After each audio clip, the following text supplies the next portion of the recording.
শীতকালের একটি জনপ্রিয় সুগন্ধি হলো ধনেপাতা। রান্নায় একটু ধনেপাতা দিলেই স্বাদ সম্পূর্ণ বদলে যায়। পকোড়া থেকে স্ন্যাক্স, মাছের ঝোল কিংবা মাংস সবেতেই দারুণ জমে ধনেপাতা। তবে বাজার থেকে কিনে না নিয়ে বাড়িতেও খুব সহজে এই ধনেপাতার চাষ করা সম্ভব। বাড়িতে সামান্য কিছু জায়গায় উঠানে কিংবা টবে বা বড় পাত্রে খুব সহজ পদ্ধতিতে এই ধনেপাতা উৎপাদন করা সম্ভব। ধনে চাষি শিপ্রা সরকার জানান, ধনেপাতা চাষের জন্য প্রথমে কোনো নার্সারি থেকে ধনেপাতার বীজ কিনে এনে সেগুলিকে হাত দিয়ে হালকা ভেঙে নিতে হবে।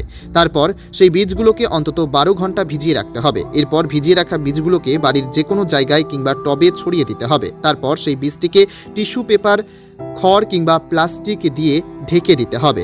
এরপর অঙ্কুরোদ্গম শুরু হলে অল্প অল্প সার দেওয়া যেতে পারে।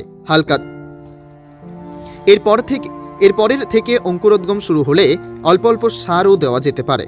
হালকা রোদে টবটি প্রতিদিন রাখলেই 1 মাসের মধ্যে আস্তে আস্তে এর থেকে ঝাঁক হয়ে বেরোতে থাকবে ধনেপাতা।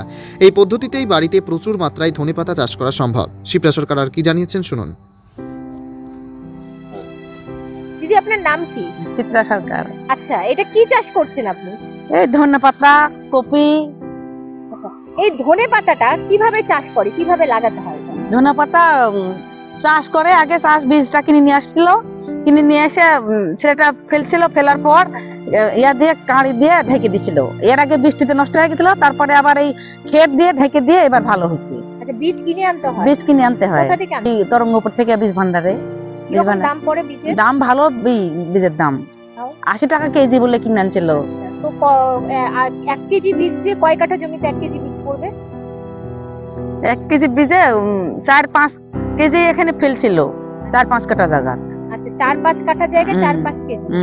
আচ্ছা, তো হচ্ছে এই ধনেপাতা গুলো থেকে কি কি করবেন এরপরে? কিভাবে আপনার এই যে বীজ হয়েছে, বীজগুলা এখন এতদিন ধনেপাতা খাওয়া হলো, খাওয়া বেচলো ছেলেটা। এখন আবার এই বীজগুলা আমি বললাম যে বেঁচে দিয়ে, বলছে না বীজ হোক।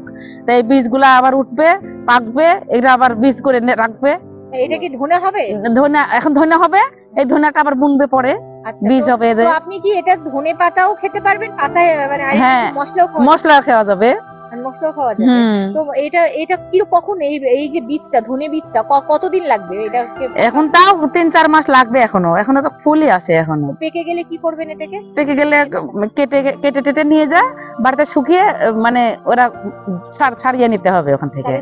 তাহলে ধনে হয়ে গেল। তো যে কেউ লাগাতে পারবে? হ্যাঁ, যে কেউ লাগাতে পারবে। তো আচ্ছা, তো বীজ নিয়ে এসে লাগাতে হবে? হ্যাঁ। তো কিরকম খরচ পড়বে সব মোটামুটি? খরচ তাও ভালোই খরচা আছে।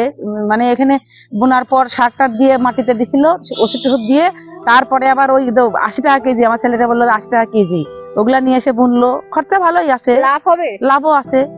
তার মানে মানে জো মতন তুলতে পারলে দ্বিগুণ লাভ আছে। দ্বিগুণ লাভ আছে। লাভ তো আছেই, হবেই। যে কোনো সবজি করতে পারলে লাভ হবেই।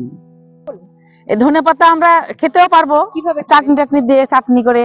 আবার এগুলা দিয়ে আবার বীজও, ধনিয়া দিয়ে আবার বীজও আমরা খেতে পারবো, মশলা ব্যবহার করব, আবার বাজারে বিক্রিও করতে পারবো। ধনিয়া কিরকম দামে বিক্রি করেন? ধনিয়া বিক্রি হয় কেমন, ওই যে আমার দিয়ে আনছিল 80 টাকা কেজি, ওরকম না, একটু কম হবে, 50 টাকা তো হবেই। আচ্ছা, তো ধনে পাতাও খাবেন আবার ধনিয়াও খাবেন? হ্যাঁ, মশলা হয়ে যাবে।